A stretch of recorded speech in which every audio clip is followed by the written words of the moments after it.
This is Andy Gutierrez from StarWars.com, and you are listening to Coffee with Kenobi with Dan Z. This is the podcast you're looking for. This is James Arnold Taylor, and you're listening to Coffee with Kenobi. I have a good feeling about this. Hello, my friends, and welcome to Coffee with Kenobi, show number 513. This is your spoiler-free place for Star Wars community and conversation. I'm your host, Dan Zare, thrilled to be talking Star Wars with each and every one of you. You can support Coffee with Kenobi by following the show on Twitter, Facebook, Instagram, Pinterest, and TikTok, and subscribing to the YouTube channel. Help spread the word by tweeting that you're listening, share it on Facebook, or invite your friends and family to tune in and share a cup of coffee with us. CWK is a proud sponsor of the Spreaker Prime program. Join the CWK Alliance at www.coffeewithkenobi.com/CWK Alliance for as little as $1 a month and get access to exclusive podcasts, videos, and much more. A big thank you to MEI and Mouse Fan Travel for a no-cost, no-obligation quote. Let them know that Coffee with Kenobi and Dan Zare sent you at www.coffeewithkenobi.com/mousefantravel. On today's show, Greg Cass and Jay Krebs join me as we take a closer look at what top 5 things Return of the Jedi teaches us. So pull up a chair, grab your favorite coffee mug, and let's have some coffee with Kenobi. Joining us today for a cup of coffee to talk about the top 5 things we have learned or we can learn from Return of the Jedi is one returning guest and one new guest to Coffee with Kenobi. First, we'll bring in returning guest from Podcast Stardust, Jay Krebs. Hello, it's so great to be back on Coffee with Kenobi again. Dan, thank you so much for inviting me, and I'm so looking forward to this.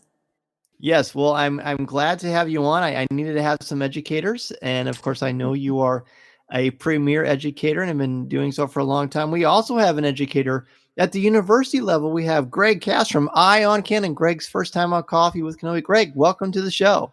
Oh, thank you so much. It's truly an honor. I've been a listener since long ago. So it's a pleasure to get to have a great conversation tonight. Oh man, well it's a pleasure to have you. But I had a great time with you and Greg on the Rebel Base card breaking down the book of Boba Fett, and I remember thinking, okay, I've got to have Greg on. So this is going to be a lot of fun. We're going to look at, as we've done with Star Wars and The Empire Strikes Back, we're going to look at the top 5 things Return of the Jedi teaches us. And Greg, since you are new to the show, why don't I have you go first with your number 5? Sure. So my number 5 is going to pull a quote from towards the end of the movie, but it actually is about the beginning of the movie to me. And that is, faith in your friends is not a weakness. As I thought about Return of the Jedi and I thought about kind of some of the themes that run all the way through, the thing that came to mind is the main crew are constantly going back and saving each other, right? And it kicks off at the beginning with everyone going to save Han Solo at Jabba's palace, one of my favorite parts of the film. And then it continues all the way through when Leia gets lost. They all break off from the main rebel group to go find her with the Ewoks. And Lando, towards the end, has faith that Han Solo will bring down the shield. So I think, as we look at that crew, the lesson is you're going to have friends that have your back and loyalty will matter.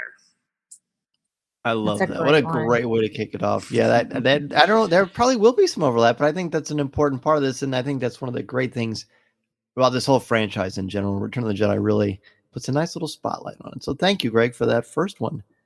Jay, we are to you for your number 5. All right, for sure. And Greg, I just want to echo what you just said too, because I actually had a similar one in there that basically kind of bounces right off of that. And it also reminds me of a great quote from Rose Tico. We're not going to win by fighting what we hate, but saving what we love. And so I think that's a perfect way to start it out for sure. So, Return of the Jedi has just been, for me, I think when I first came of age at the age of 13, and really started to appreciate some of the themes that were in Star Wars. And I really feel that I've come to appreciate so much more just as I've gotten older. And we won't say how old I am, but we'll leave that to the guesswork. But it's evolved so much. But there's still one that always sticks with me so much, and it's Obi-Wan's "So what I told you was true from a certain point of view," right? So here we have Luke basically admonishing Obi-Wan for what he said. And he said, but, your father was seduced by the dark side of the Force. He ceased to be Anakin Skywalker and became Darth Vader. And when that happened, the good man who was your father was destroyed. So one of the things that I pull out of this when Obi-Wan says, you'll find that many of the truths we cling to depend greatly on our point of view, is just the idea that, not necessarily to be distrusting, but just to question things. Don't take everything at face value. Peel back the layers, see what's inside. And, especially in the day right now of social media, I try to tell my students this as well. There's so many things out there on social media, and what can you believe? What is true? What is being put at you from a certain point of view? And I also think that it can mean, just never lose the ability to ask questions, namely why? And, I think that point of view thing is just, it can be taken in so many different ways. And, that's just one of the ways that it speaks to me.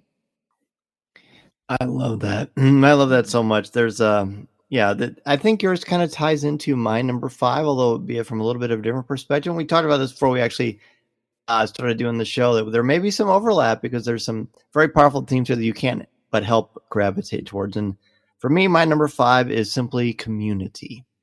At the end of Return of the Jedi, there's the great scene, the great snapshot that we know so well of everyone standing in front of this, there's the fire in the background, there's a celebration, all this stuff, and Lando and Ewoks, and everyone's dancing and clapping and they're hugging, and you've got Force ghosts in the vicinity, basically all kinds of different species and personalities and points of view. But at the end of the day, they all work together for a common goal, and they form a community. Yes, it's in this story, it is to defeat the Empire and create, a free world or worlds throughout the galaxy. But really, it's about them coming together. This doesn't happen without the Ewoks. Say what you will about the Ewoks. If you don't have the Ewoks' help, you're not going to defeat the Empire. That's huge. And the reason that happens is because Leia, who's a diplomat, also is incredibly empathetic, and she connects with Wicket and the other Ewoks and shows them it doesn't matter that we look differently or that we act differently or that you're covered in fur and I'm not. What matters is that we both are kind. We both care about people. We both fight for our people. We have much more in common than we do differently. And I feel like this movie in particular in the original trilogy really showcases. I mean, that's why it's an alliance. That's why it's a rebel alliance. Just like the CWK alliance, like we come together to celebrate love or passion for something. For the CWK alliance, it's Star Wars. For the Rebel Alliance, it's freedom and to be able to stay away from tyranny of the Empire and be able to make your own choices in life. And I feel like the community that is built because of these friendships and this loyalty is what helps them to become free. Oh, absolutely. And if I could echo that as well, Dan, real quick, I had something similar in my notes as well, because as you said, there's so much overlap, but I had written down a common goal can transcend many borders. And so when, they're telling the story and 3PO is telling the story of how they got there and putting in all of the sound effects and just kind of going through the whole thing. And the Ewoks were completely enamored by that. And they were moved. They were motivated by that. And then you even see Han and Leia kind of taking it in, and Leia leaning on Han and almost like, gosh, we lived through this. This was us. This is our story that 3PO is telling. And it did build that community. And then all of a sudden you hear the boom, boom, boom, boom, boom. We are now part of the tribe. So, it really is. I mean, it's true. It's community. And it's so incredibly important. And, community/family, friends, as Greg pointed out at the very beginning as well, it's a great common theme. Absolutely. And who knew that Jay came with her own soundtrack? How great is that? That wasn't a sound machine? That was, wow, impressive. Yeah. You'll find I have many talents. There you go. Well, Greg, we are back to you with your number 4. And it's an easy transition to make because it was exactly the theme I was working on. I called it Open Your Tribe, right? And something I talk to my students about today, especially when we think about those of us privileged enough to have access to universities and to get to study for a time in our lives at least, is we get too closed in to our own tribe and our own dynamics of who's who's with us, who's against us, who's on this side of the issue, who's on that side of the issue. And I absolutely just agree with what you both just said, that part of the beauty of Return of the Jedi is there's this opening of the tribe in both directions, right? I can't do the drums as Jay just did, but the opening of the tribe comes in this moment where you understood, the Ewoks understood where the heroes had come from. And that is the lesson to me, is when you have somebody who's outside your tribe that you don't think belongs with you or has some values you're against, start to try to think about how they got there, how they ended up on your over your cooking fire, I guess, and think about who they are and what they might have been through. And when we reach that understanding, we build on that empathy, as you said, Dan, and we open our tribe. And at the same time, you have Han Solo undergoing the opposite side of that, which is totally dismissive, to the point where he said, when the Ewok scares the scout troopers away or draws them away, he says, not too bad, right? He finally comes to respect his tribe, and now there's this exchange going in both directions. So a real lesson for 2022 America, I feel like, is open your tribe. And I love that you point out the example of Han Solo with Pablo, right? I believe it's Pablo that jumps on that speeder bike. And that's like a fun little throwaway line that adds a little interesting little twist. But yeah, I think it's pretty impactful. That shows even Han's a part of this, which is important because he's part of the tribe too. Love that. For sure. Okay, Jay, we're back to you with number 4. Oh gosh, this is so difficult because I have so many different ways that I could go with this, and I'm trying to save my favorite for the end, and hopefully it'll still be there. So I'm going to go next with Luke and Leia on Endor in the Ewok village as they're on the bridge. There's a lot of bridge scenes in this movie, if we think about it. And basically, Luke is telling Leia that they are brother and sister, just to kind of put it all together.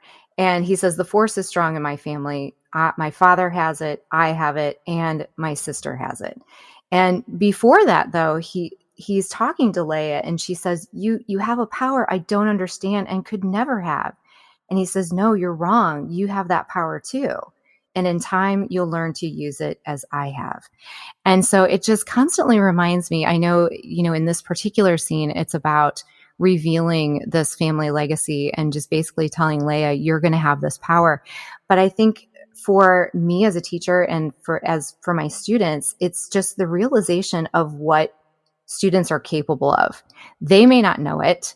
They may not think they've got it in them, as Leia didn't believe she had it in her. She didn't have the Force. It's a power she'll never understand. And especially, Dan, that I teach a lot of hands-on life skills, family and consumer sciences. So I have kids all the time that whether it's in culinary class or learning a new skill, whatever it is, they don't believe in themselves. And they don't believe that they can have the power to do some of these new skills and some of these new things.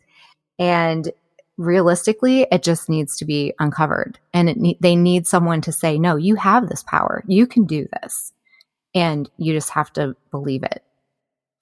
That's right. You have to believe. You have to self-actualize it. And that's good. And by the way, like I said earlier, if your number 1 is taken, don't worry about it, because you're going to have a different way to explain it than we will. So we want your certain point of view. Well, thank you. Of course. My number 4 is never give up. Be tenacious. Right. And incredible, and especially in when you're in front of overwhelming obstacles and odds that seem against you. Luke and Leia have every reason to give up because they've lost their friends across the galaxies with Jabba the Hutt. All the intricacies that went into rescuing him were daunting. They didn't give up. When they were there, then they're all captured. Luke almost gets eaten by a Rancor. Doesn't give up. When they're about to be thrown into the Sarlacc pit, Luke's overwhelming hope and optimism and belief in himself and in the Force is because he doesn't give up. And then throughout it, I haven't even scratched the surface. Look at the ending. Luke has every reason to give up. The Emperor's about to kill him, and he still doesn't. He still holds true to his beliefs. He refuses to sacrifice who he is and what he believes in. And I think that's very inspiring. And I always knew that was a big part of this movie, but I don't think I ever really quite fleshed it out for myself until I started making this list for our show today. So I'm grateful for the opportunity to share that. So thank you both for being my muses for that one. Absolutely. And there's so many David and Goliath moments in this movie, I feel as well, and you pointed out definitely a few of those. I mean, you've got Leia defeating Jabba, the Ewoks versus the Empire, obviously, Luke versus the Rancor, which you pointed out, just the Sarlacc pit in general. And I actually had that in capital letters, don't give up. And to steal from Ahsoka Tano, you don't have to look tough to be tough. Oh, nice. I would just merge what you both said right there, for your 2 points, because so many students I encounter have given up because they don't believe they have that power, or somebody somewhere along the line has told them they don't have that power, or they could never have that power. And so, as an educator, I'm sure you both and I as well, you have to break down whatever they've been told that's wrong about themselves and help them believe that they can't give up on themselves. Here, 100%. It's perfect. So, Greg, we are back to you for number 3.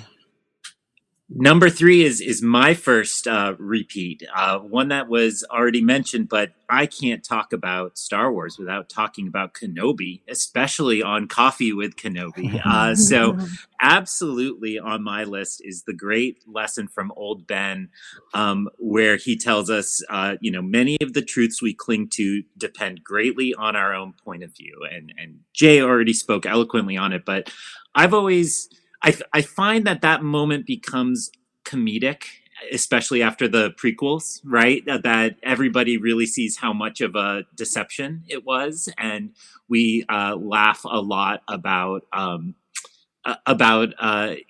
Obi-Wan's, not telling the truth all the way along. But I really think he is purposeful in his deception, and he's trying to make sure Luke stays on the right path to where he needs to be.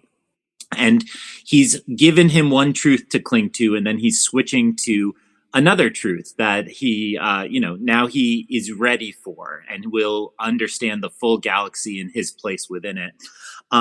And so as I reflect on that as who I am, I have lots of beliefs, and I'm not talking necessarily about big, religious beliefs or anything, but we all have truths that we cling to, values that we hold at the center of who we think we are. And to recognize that part of growth and change and self-actualization is questioning those truths and making sure that we understand the other points of view that people may hold about those same ideas. And I think all of that helps me think through, myself in the shadow of the greatest teacher of the saga, sorry, Yoda, Obi-Wan Kenobi. Oh, so good. Yeah, so good. There's not much I can add to that. I think you hit that on that. I think you've done this before, Greg. And I love the fact that you brought up the comedic aspect of it too, because if you've ever seen Robot Chicken, there's a whole musical number devoted to that as well. That's right. Okay, Jay, we are back to you for number 3. Okay, so my number 3 is just simply to be humble. That there's a time to be humble. And this comes from when Luke, after he levitates C-3PO to try to get the Ewoks, to free them.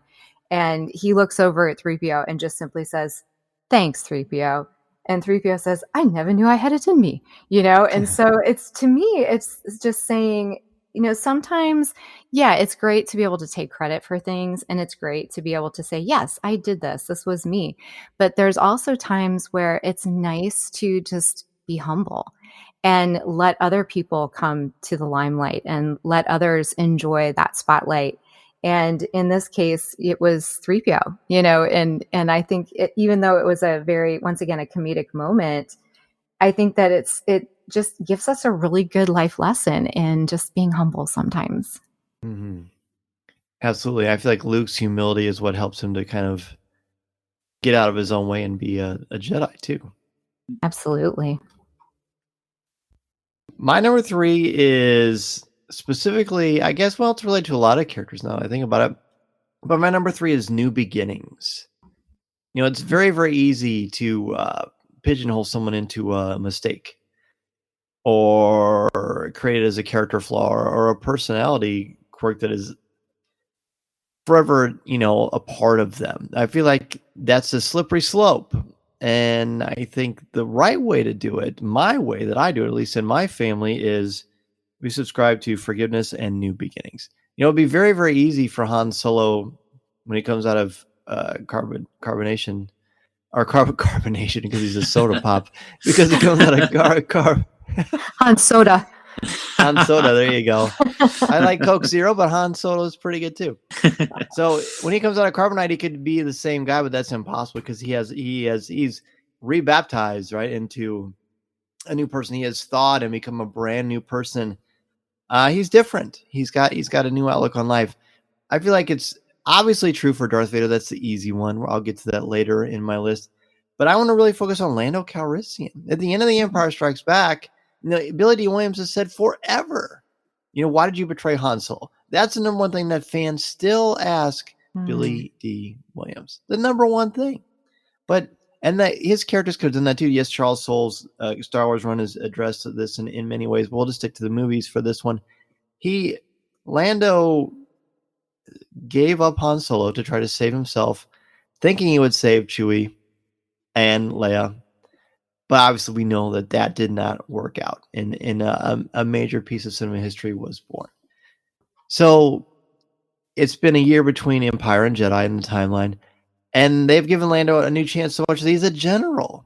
So something happened that showed them, what? He made a massive mistake. It almost cost our friend his life, but he's trying. He's trying to do right. He's trying to make amends. He's trying to be better. And he is better. He blows up the second Death Star, right? He does a lot of things selflessly. I think that's one of his important parts of his journey. I feel like a lot of this is about being selfless too, apparently. But ultimately for him, and the fact that his friends are open their hearts to him, he gets a new beginning. And I think that's definitely something that Return of the Jedi can and should teach us. Oh my goodness, absolutely. That's so relatable. And I think a lot of that too is so substantial because you're right. We often focus on people could do 1,000 things right, but we tend to focus on the one thing that they do wrong. And I know that we even do that as educators, that we'll beat ourselves up for the one thing that didn't go right that day. Or I just think that's human nature. And so having that fresh start every day is absolutely amazing. That's a great one. I love it. Very good. All right, so let's go ahead and take a quick break. We will return with our top 2 things that Return of the Jedi teaches us. This is Coffee with Kenobi. This is Vanessa Marshall, and you're listening to Coffee with Kenobi.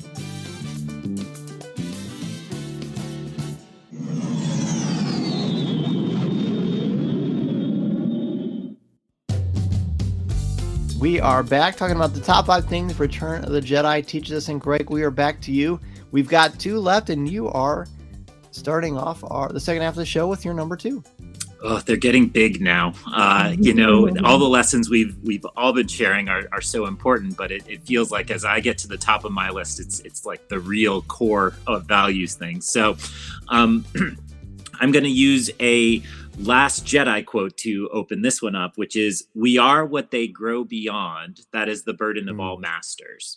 And one of the things I enjoyed about your conversation with Tom and Colby about Empire Strikes Back is how we take from that we as students, when we are in the student role, we have to trust our masters and we have to not bring our weapons into the cave and not necessarily run away.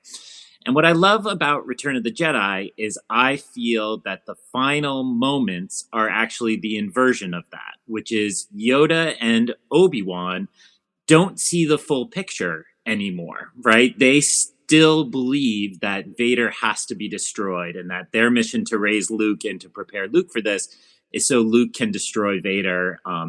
And it's the first time Luke comes out from beyond his masters and he says, no, there's another way. And it's Luke's attachments, which, especially after the prequels, we now understand is something Obi-Wan and Yoda never understood, that attachment doesn't have to be evil. Attachment can be the source of life and the Force, just like so many other things.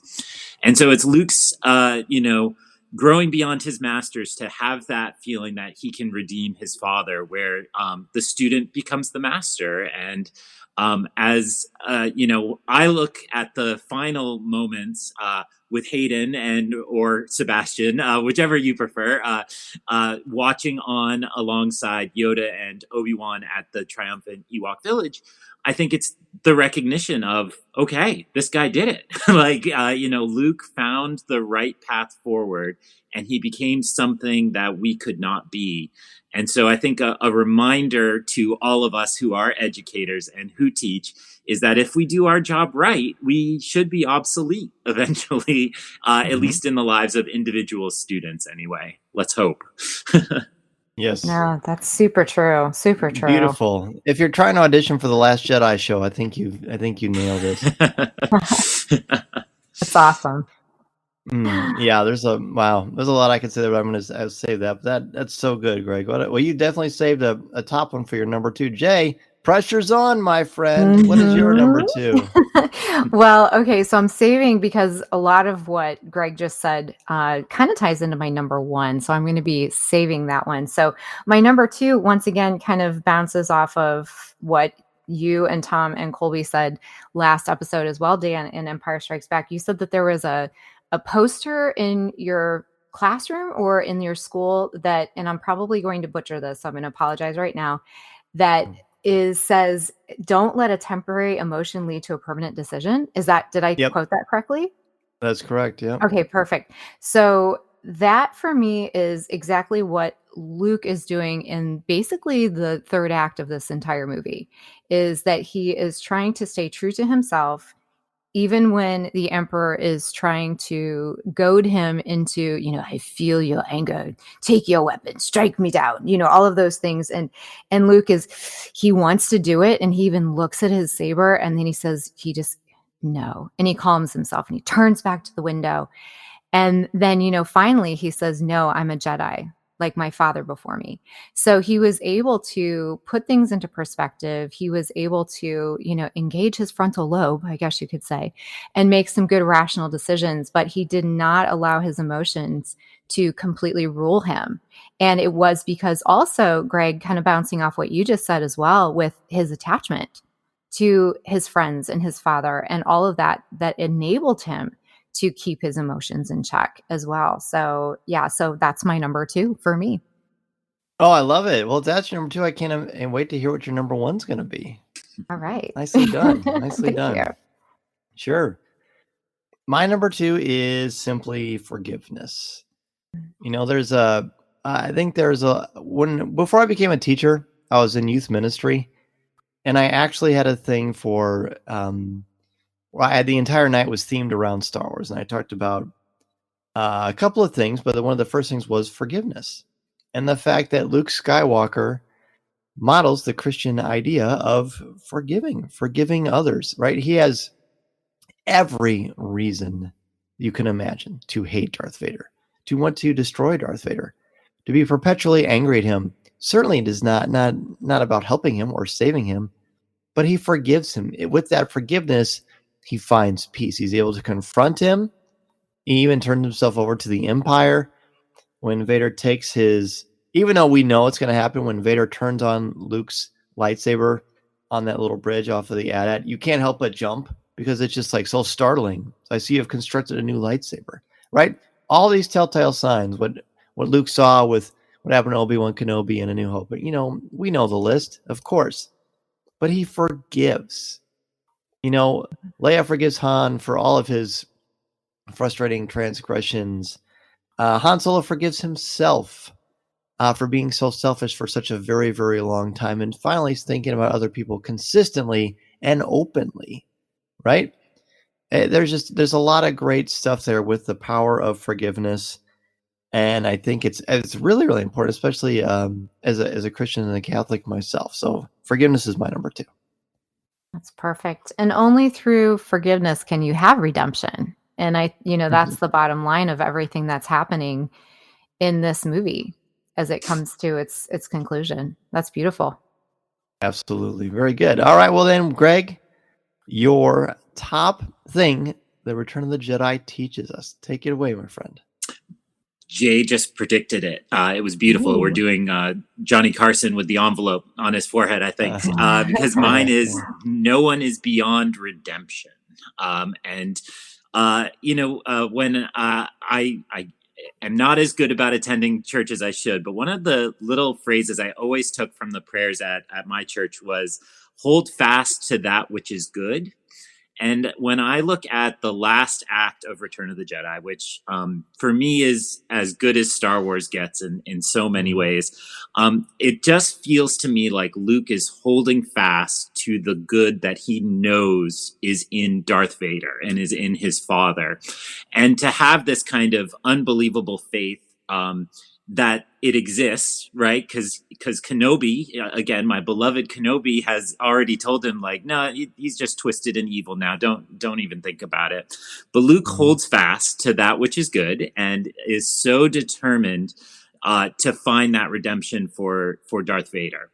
And so often when I listen to your show, Dan, and you talk about myth and how myth is a reflection of who we are and what we value and what we want to pass to another generation, I can't think of anything more radical for George Lucas to have asserted in 1983 to say no one is beyond redemption. And a reminder to all of us in our, modern fallen state in so many ways that, nobody's beyond redemption. And if somebody is trying to point themselves that way, maybe we should slow the cancel down. Maybe we shouldn't hit the block button so fast and listen a little more to them as they try to redeem themselves and help them on that path. So,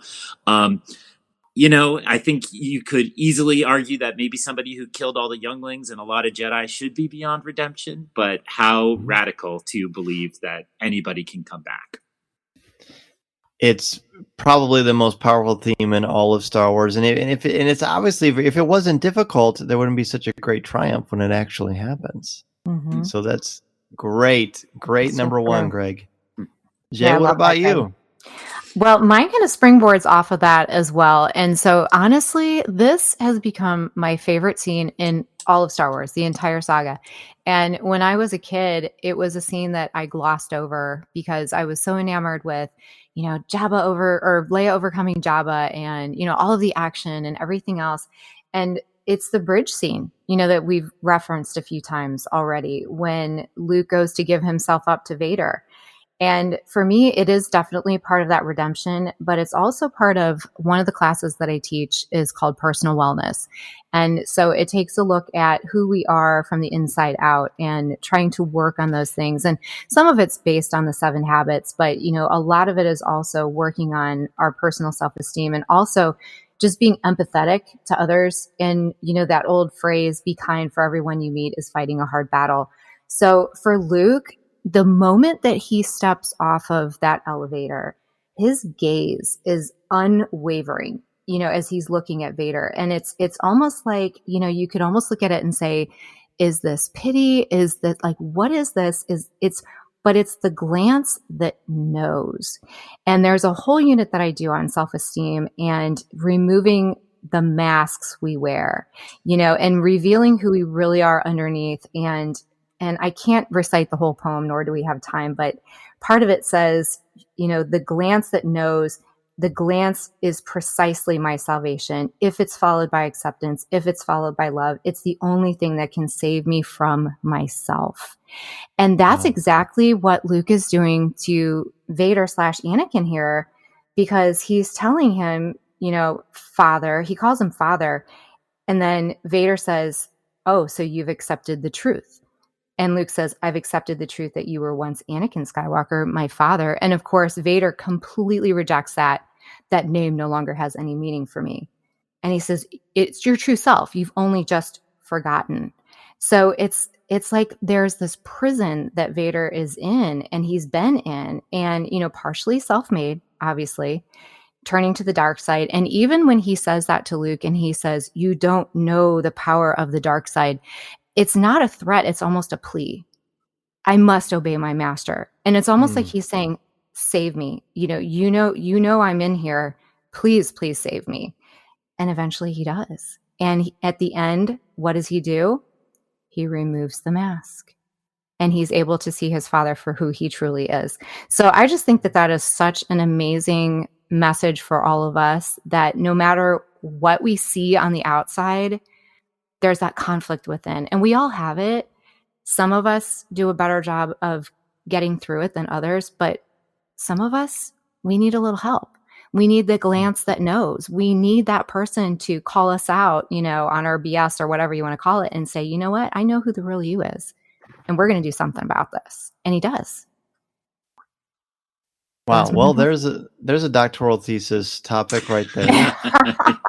At least Jay, one. that was Yeah. amazing. That was amazing. Thank Amazing. you. Well, I had never thought of Vader's tone in that to reflect what you're talking about. Well, that's great. You taught me about Return of the Jedi. I love it.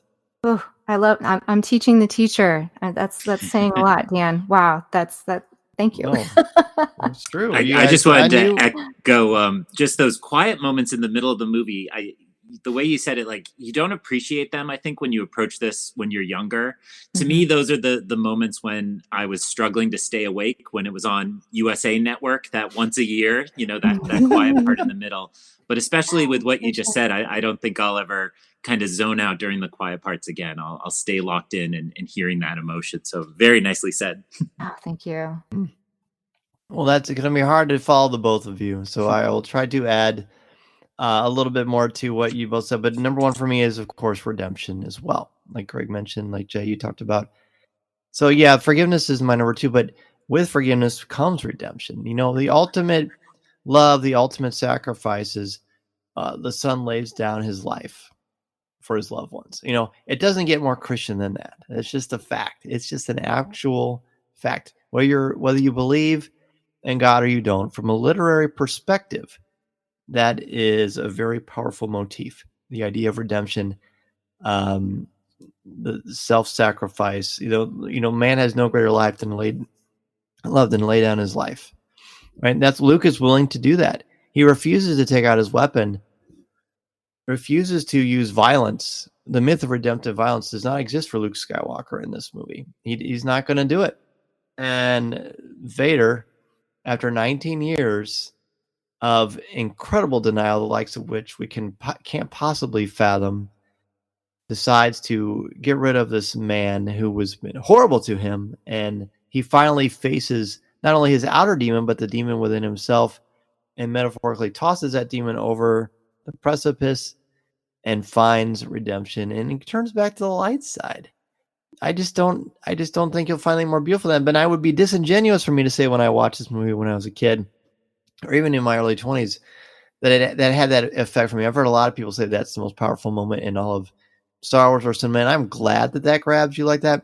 It did not grab me like that until I was an adult, and until I was older, and I could really look back at it without I want more action, and I like this John Williams song. And when that one part comes on, the Return of the Jedi, I'm going to jump off my bed and pretend like it's a diving board and flip like Luke Skywalker and catch my lightsaber. Right?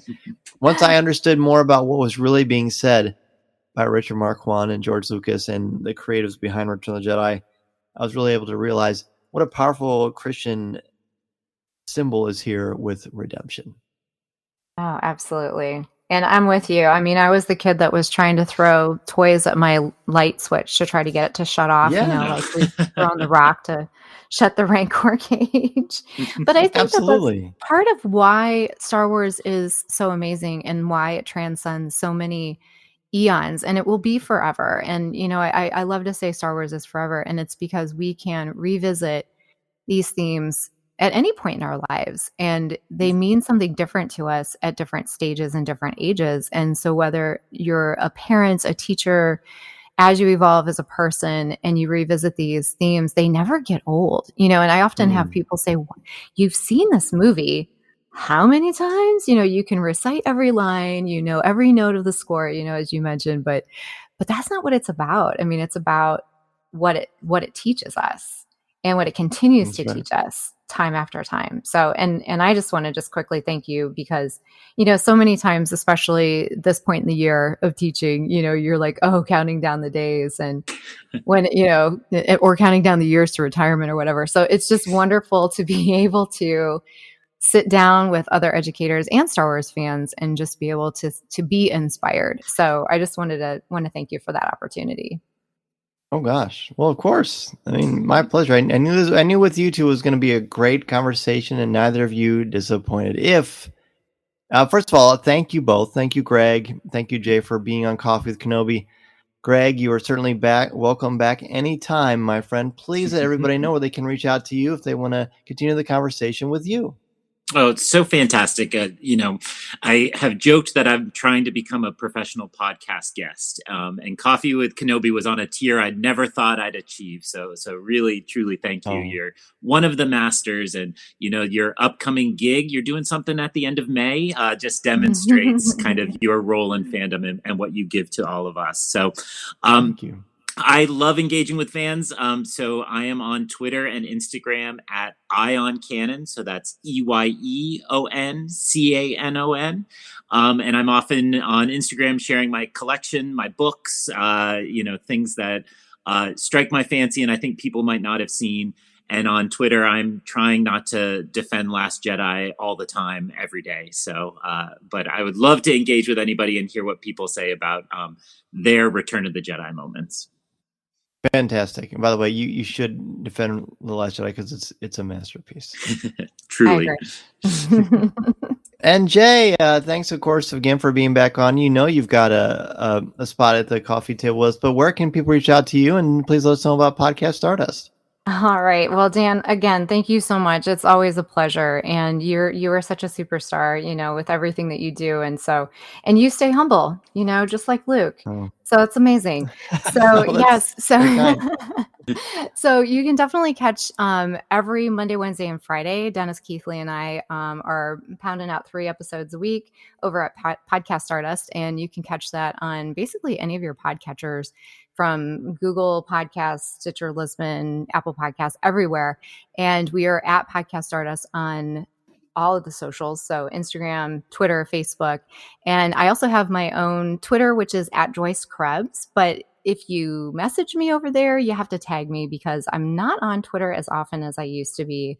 I usually use my Instagram, and actually I use my cosplay Instagram as my main, which is at j.snipscosplay. And so my main over there is actually Ahsoka Tano from seasons 3 through 6. And I'm actually currently working on a Hera cosplay right now that I'm going to be debuting at the end of this month at Fan Expo Cleveland. So it's a wonderful community over there. Super, super supportive people, lots of content creators, lots of cosplayers, just amazing people. So I really, really suggest everybody come check that out as well. And you are seriously among the best cosplayers I've ever seen. So definitely follow Jay's Instagram for sure. Oh my gosh. Thank you so much. I appreciate that so much. Listening to Coffee with Kenobi, you are. With Dan Z, the podcast you're looking for. This is... yes.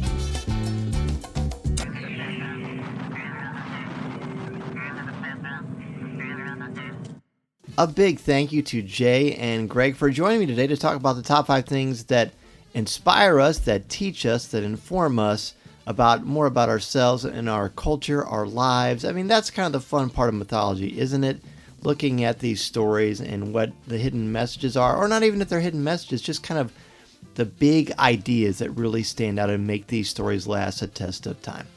MEI and Mouse Fan Travel is a place to go for your no-cost, no-obligation quote. They can help you plan your magical vacation to the Galactic Star Cruiser, Galaxy's Edge, the theme parks, the cruise lines, Star Wars Celebration, and anywhere else literally that you want to go on vacation. By the way, you can also use them and help support Coffee with Kenobi in the process at www.coffeewithkenobi.com/mousefantravel. If you're going to Celebration this year in Anaheim next month, on May 26th at 7 o'clock p.m. at the Hilton Anaheim Mix Lounge is a Celebration podcast meetup. I tried to organize this. The last couple celebrations, all of your favorite podcasts will most likely be there, and it's a great way to meet them, talk with other podcasts, or if you're thinking about starting one, or if you just want to have fun with your friends, that's the place to do it. Again, May 26th at 7 o'clock p.m. at the Hilton Anaheim Mix Lounge. CWK Live is on Monday nights at 7 o'clock p.m. Central Standard Time at www.coffeewithkenobi.com/live. And while you're on Facebook, go ahead and check out our Facebook group, the CWK Cafe, at www.coffeewithkenobi.com/community. You can find Star Wars thoughts, comments, reviews, and opinions, and leave your own in a family-friendly, spoiler and drama-free place. Coffee with Kenobi is possible because of the members of the CWK Alliance. Thanks to you, the podcast, Facebook Live, event coverage, and so much more comes to life. Find out how you can help the show for as little as $1 a month by joining the CWK Alliance, and you'll receive access to CWK Prover, an exclusive weekly audio and video podcast not heard anywhere else. Go ahead and go to www.coffeewithkenobi.com/support. 10%, by the way, of your monthly contributions will go directly to the St. Jude Children's Hospital. You can check out my website, www.coffeewithkenobi.com, for Star Wars news, announcements, reviews, videos, and so much more. You can also email me at danz@coffeewithkenobi.com. Connect with me on Twitter at Mr. Zer, MRZEHR, Instagram at DanZerCWK, and on LinkedIn. Coffee with Kenobi is all over social media, Twitter, Instagram, Pinterest, TikTok.